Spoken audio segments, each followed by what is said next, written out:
قرآن مجید کا سورہ نمبر 65، سورہ طلاق۔ سورہ طلاق کے متعلق چند مختصر نکات تلاوت و ترجمے کے ساتھ۔ بسم اللہ الرحمن الرحیم۔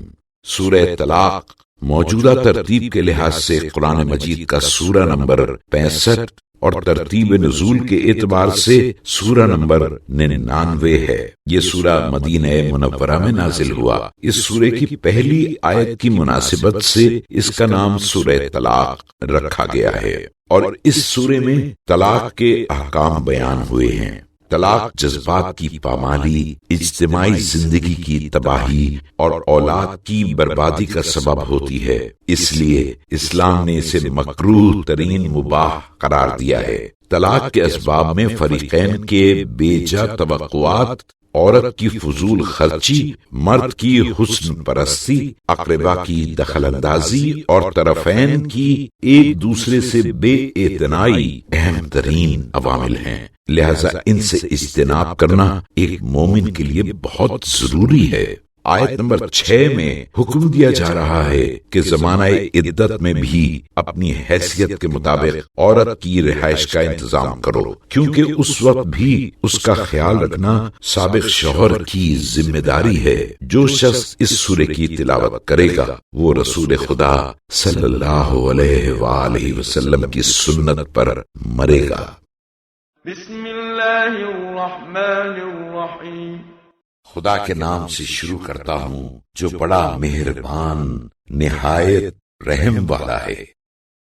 یا ایھا النبی اذا طلقتم النساء فطلقوهن لعدتهن واحصوا العدة واتقوا الله ربكم لا تخرجوهن من بيوتهن ولا يخرجن إلا أن يأتين بفاحشة مبينة وتلك حدود الله ومن يتعد حدود الله فقد ظلم نفسه لا تدری لعل اللہ یحدث بعد ذلك امرا۔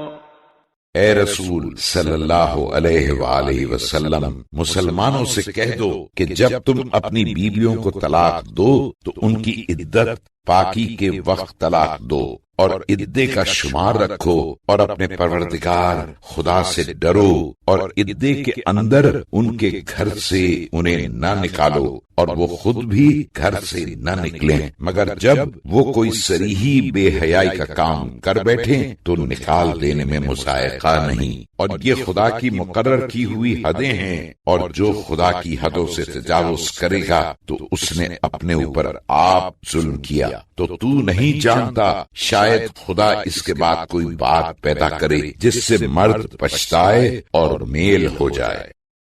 فَإِذَا بَلَغْنَ أَجَلَهُنَّ فَأَمْسِكُوهُنَّ بِمَعْرُوفٍ أَوْ فَارِقُوهُنَّ بِمَعْرُوفٍ وَأَشْهِدُوا ذَوَيْ عَدْلٍ مِّنكُمْ وَأَقِيمُوا الشَّهَادَةَ لِلَّهِ ذلكم يوعظ به من كان يؤمن بالله واليوم الآخر ومن يتق الله يجعل له مخرجا۔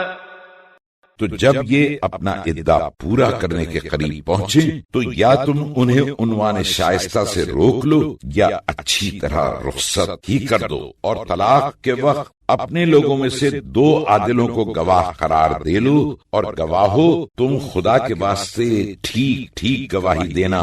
ان باتوں سے اس شخص کو نصیحت کی جاتی ہے جو خدا اور روز آخرت پر ایمان رکھتا ہو، اور جو خدا سے ڈرے گا تو خدا اس کے لیے نجات کی صورت نکال دے گا۔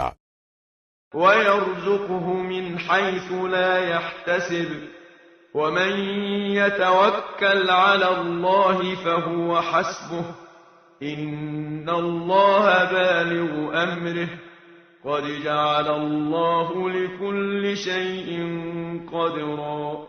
اور اس کو ایسی جگہ سے رزق دے گا جہاں سے وہم بھی نہ ہو، اور جس نے خدا پر بھروسہ کیا تو وہ اس کے لیے کافی ہے۔ بے شک خدا اپنے کام کو پورا کر کے رہتا ہے، خدا نے ہر چیز کا ایک اندازہ مقرر کر رکھا ہے۔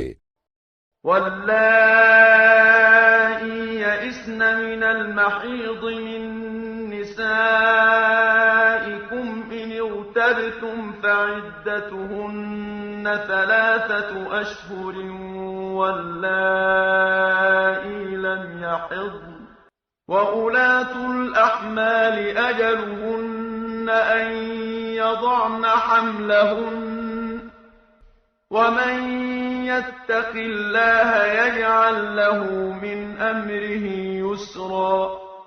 اور جو عورتیں حیض سے مایوس ہو چکی، اگر تم کو ان کے عدے میں شک ہو تو ان کا عدہ 3 مہینے ہے، اور علی حاصل قیاس وہ عورتیں جن کو حیض ہوا ہی نہیں، اور حاملہ عورتوں کا عدہ ان کا بچہ جننا ہے۔ اور جو خدا سے ڈرتا ہے خدا اس کے کام میں سہولت پیدا کرے گا۔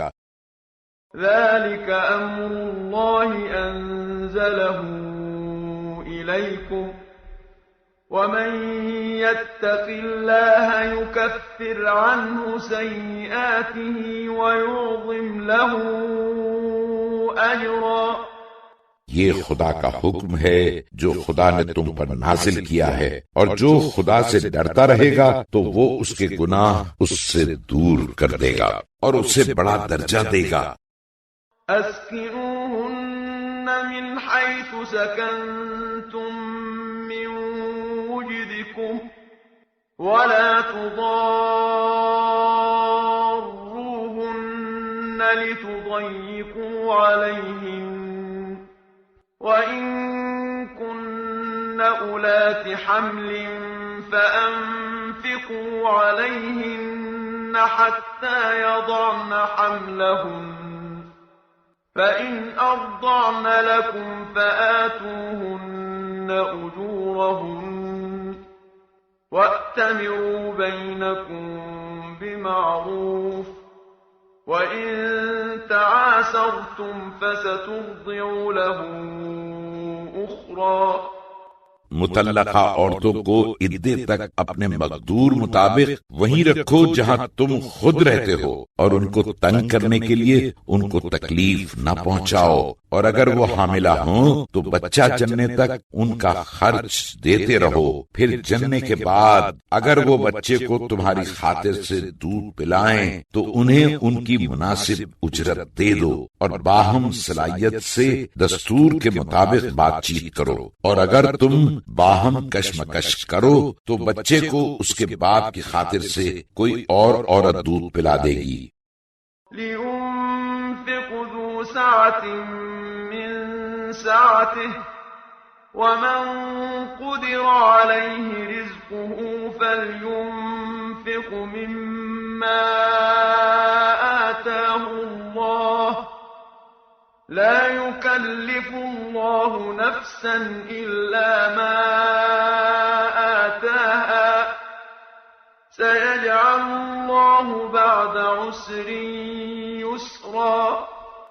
گنجائش والے کو اپنی گنجائش کے مطابق خرچ کرنا چاہیے، اور جس کی روٹی تنگ ہو وہ جتنا خدا نے اسے دیا ہے اس میں سے خرچ کرے۔ خدا نے جس کو جتنا دیا ہے بس اسی کے مطابق تکلیف دیا کرتا ہے، خدا ان قریب ہی تنگی کے بعد فراخی عطا کرے گا۔ قرية عتت عن أمر ربها ورسله فحاسبناها حسابا شديدا وعذبناها عذابا نكرا۔ اور بہت سی بستیوں والے نے اپنے پروردگار اور اس کے رسولوں کے حکم سے سرکشی کی تو ہم نے ان کا بڑی سختی سے حساب لیا اور انہیں برے عذاب کی سزا دی۔ فذاقت وبال أمرها وكان عاقبة أمرها خسرا۔ تو انہوں نے اپنے کام کی سزا کا مزہ چکھ لیا اور ان کے کام کا انجام گھاٹا ہی تھا۔ أعد الله لهم عذابا شديدا فاتقوا الله يا أولي الألباب الذين آمنوا قد أنزل الله إليكم ذكرا خدا نے ان کے لیے سخت عذاب تیار کر رکھا ہے، تو اے عقل مندو جو ایمان لا چکے ہو خدا سے ڈرتے رہو۔ خدا نے تمہارے پاس اپنی یاد، قرآن اور اپنا رسول بھیج دیا ہے، رسولا يتلو عليكم آيات الله مبينات ليخرج الذين آمنوا وعملوا الصالحات من الظلمات إلى النور ومن يؤمن بالله ويعمل صالحا يدخله جنات تجري من تحتها الأنهار خالدين فيها أبدا قد أحسن الله له رزقا جو تمہارے سامنے واضح آیتیں پڑھتا ہے تاکہ جو لوگ ایمان لائے اور اچھے اچھے کام کرتے رہے ان کو کفر کی تاریکیوں سے ایمان کی روشنی کی طرف نکال لائے، اور جو خدا پر ایمان لائے اور اچھے اچھے کام کرے تو خدا اس کو بہشت کے ان باغوں میں داخل کرے گا جن کے نیچے نہریں جاری ہیں، اور وہ اس میں ابد الآباد تک رہیں گے۔ خدا نے ان کو اچھی اچھی روزی دی ہے۔ الله الذي خلق 7 سماوات ومن الأرض مثلهن يتنزل الأمر بينهن لتعلموا أن الله على كل شيء قدير وأن الله قد أحاط بكل شيء علما خدا ہی تو ہے جس نے 7 آسمان پیدا کیے اور انہی کے برابر زمین کو بھی، ان میں خدا کا حکم نازل ہوتا رہتا ہے تاکہ تم لوگ جان لو کہ خدا ہر چیز پر قادر ہے، اور بے شک خدا اپنے علم سے ہر چیز پر حاوی ہے۔